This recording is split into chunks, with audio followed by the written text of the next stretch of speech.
असं म्हणते ज्या त्या सीझनमध्ये पालेभाज्या, फळभाज्या किंवा फ्रूट खाऊन घ्यायला पाहिजेत. आता आमचं पण सेम तसंच झालं. पराठे खायचे होते खूप दिवस म्हणलं आता ओली मटर मार्केटमध्ये यायच्या अगोदर बंद होईल तोपर्यंत आपलं मस्त असे पराठे खाऊन घेऊया. आता प्रत्येकाचीच रेसिपी सारखी असते असं नाही. YouTubeवर मला काही सवय आहे काहीतरी करायला गेलं, की YouTubeवर पहिल्या रेसिपी बघायच्या. भरपूर असा टाईम घालवायचा आणि करायचं मात्र स्वतःच्या मनानेच अशी मला सवय आहे. आता तुम्हाला पण अशी सवय आहे का ते मला नक्की सांगा. तर मी काय केलं ओली मटार पहिली छान तेलामध्ये भाजून घेतले. त्याच्यामध्येच थोडंसं अद्रक, जिरे, हळद, मीठ नंतर थोडासा मी हे पण टाकलं होतं पनीर मसाला पण टाकला होता. खोबरं, लसूण, कोथिंबीरची पेस्ट टाकली आणि थंड झालं की मिक्सरमधून थोडंसं जाडसर बारीक करून घेतलं आणि मस्त असा पराठा तयार करून घेतला.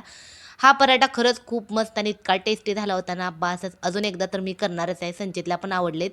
आता नंतरचे जे पराठे बनवते ते थोड्या वेगळ्या पद्धतीनं बनवणार आहे. त्यामुळं ज्यावेळेस मी बनवेल त्यावेळेस पण तुम्हाला दाखवेन. मस्त असं तूप लावून भाजायचा, मस्त असा जामसोबत किंवा डायरेक्ट खायचा. चला तर या खायला.